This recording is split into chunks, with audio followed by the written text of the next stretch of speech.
begins with ACT. The Russ Belville Show features the stories of hardworking grassroots activists working for an end to prohibition in today's activist agenda. All right, welcome back, everyone. 31 after the hour, and we are reaching out to Chloe Villano, who is the CEO of Clover Leaf Consulting. Chloe, do we have you on the line? Yes, I'm here, Russ. How are you? I'm doing fantastic, just right on time with the dial there. Thanks for joining us on our Denver episodes. And this is very fortuitous that we get to speak to you because we are going to discuss these new regulations, these brand new regulations for the Colorado recreational marijuana industry. You know, there's a lot of people listening who might want to open up a pot shop. What would they have to do? Well, it depends. I mean, right now we have, of course, we're medical marijuana centers.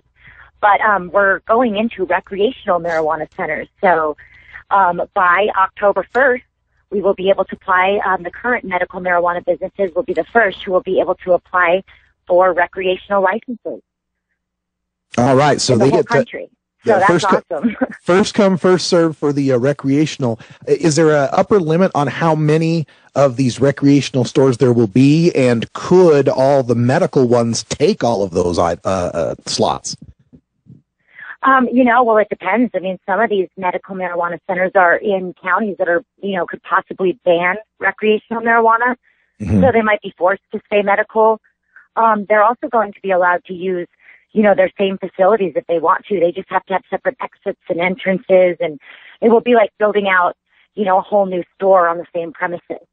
Really? So if someone was in Denver and they're already a medical outlet and they want to also be a recreational outlet, there have to be two different exits and entrances? Yeah, it's going to basically be two different stores. It's going to be tough because they're going to have two different regulations to follow. Wow, that's going to, I imagine that makes it very difficult on the store owners to try to be in compliance. It makes it really, it makes it hard financially. And that's why I think a lot of them say, well, they're already growing for themselves. So if they do want to build another store, the plants will just turn recreational. So it might be affordable for people, especially since they had to build out with the vertically integrated system. A lot of people have more areas.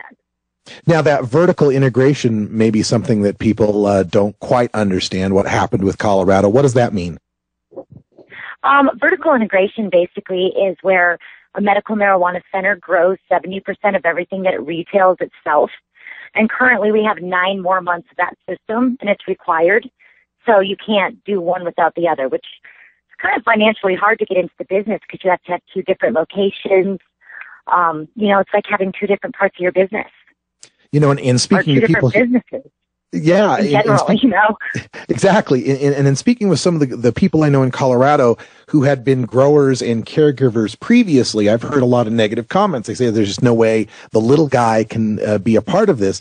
And you say this is ending in 9 months. Is there something around the horizon here that's going to allow smaller time growers to be a part of this system? Well, I would say so, because in 9 months, as long as they haven't gotten a felony for previously growing, then they would be able to, be just a wholesale location that would sell to recreational or retail locations. Mm.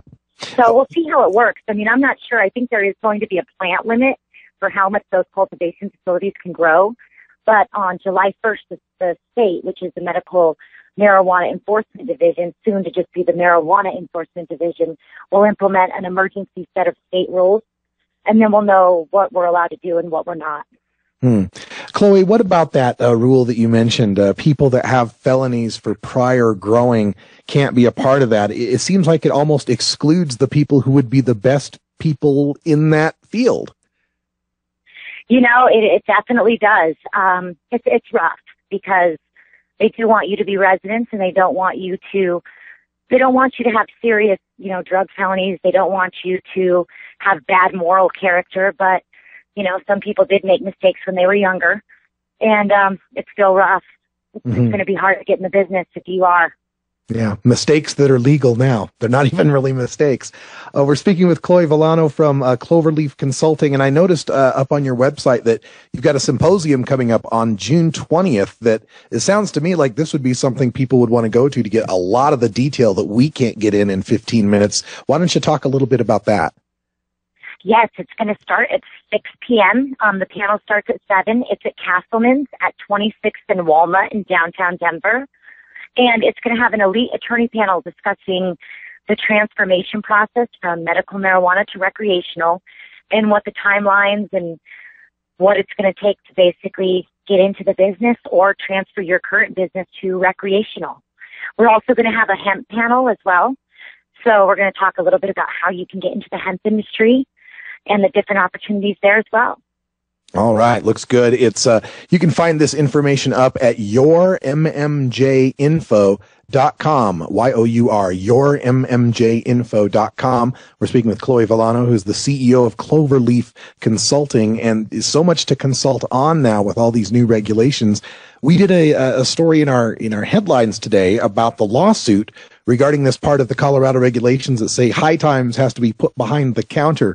Are there any other surprises in these regulations that you want to alert our listeners to that might need to be challenged? I mean, there's a lot that I think is definitely going to be challenged as far as even on-site consumption. They don't want really bars or any place for people to socialize. They just, you're allowed to buy it, but you kind of have to go home and smoke it where no one can see you. So I think that as we grow, I mean, we have to be realistic as well. 1 million people, voted for 1 million more people voted for this than voted for Obama. And that's a huge number.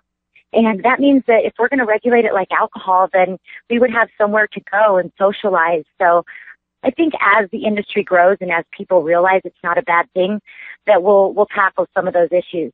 But to be honest with you, Russ, I mean, as these state laws come out, I never thought they were going to be able to, enact 2-year residencies or say that felons who, or had a felony over 10 years ago that couldn't be in the industry.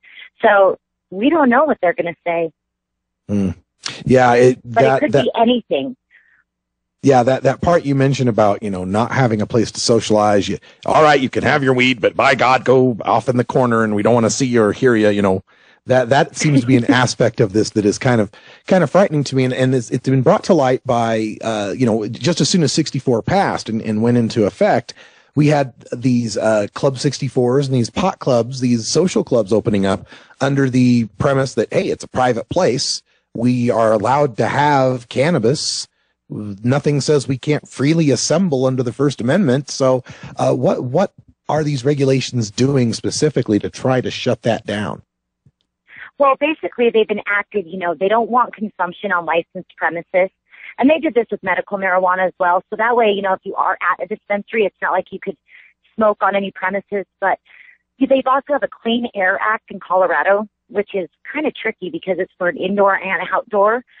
And, basically they added medical marijuana and now recreational marijuana to the Clean Air Act as well. So I think that was kind of their way of saying no bars, no consumption. However, of course, private membership clubs are available. And, that's pretty much the only way that you can get together now is to be part of one of those private membership clubs until the laws do change. Another aspect of this for businesses is in some of these regulations that they put forth that there's limitations on, who can work at the business, where it can be located. Is there advertising restrictions that the businesses need to know about? Some of those sort of figures. There are. They don't want you to advertise on public websites, on places where, they're just open to the general public, where people who are under 18 or, it could be vulnerable to children or even young adults, who are under 18 in their late teens. They don't want any public advertising on sites like that. So it does limit it a little bit to how you can advertise. And they've already stopped, a lot of the ground advertising. You can't have people out front with signs and things like that.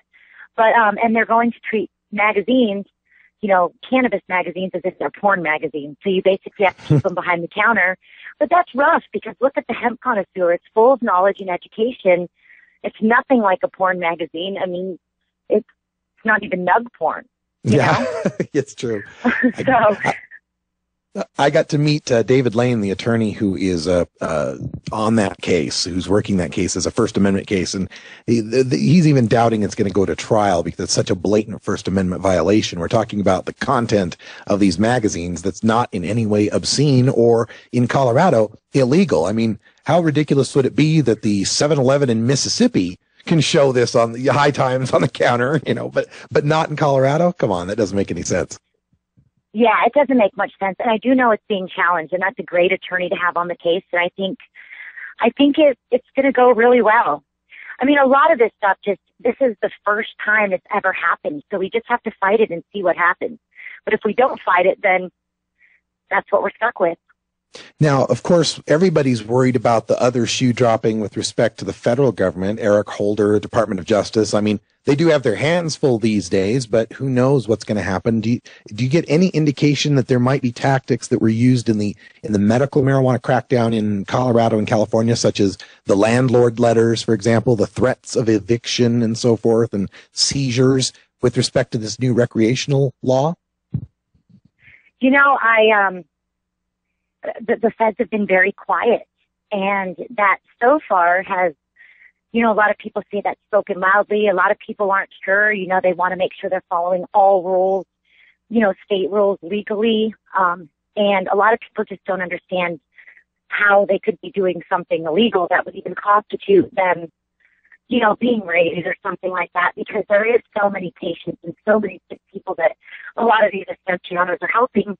And because of these rules, being the first ones, they've been really hard to follow. They've changed constantly, and they've cost a lot of money. And so I think that, most of these dispensary owners have put everything they've had into keeping them as compliant and keeping the feds as happy as possible.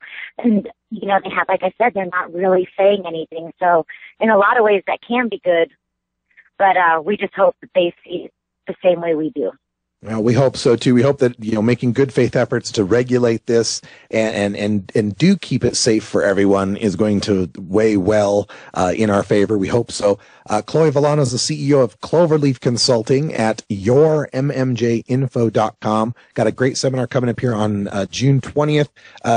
Chloe, is there other ways, website info or phone numbers or emails you'd like to give out before we let you go? Yeah, you can check out our new school at cloverleafuniversity.com. We're actually we just put 16 standalone courses through the Department of Education and 4 certified programs. So we are going to be doing some amazing training with some of the best industry growers in the world here. So definitely look up that website. We'll be right back after these messages from our 420 friendly sponsors. Support these advertisers because their ad money goes straight to the Russ Belville Show. Thank you.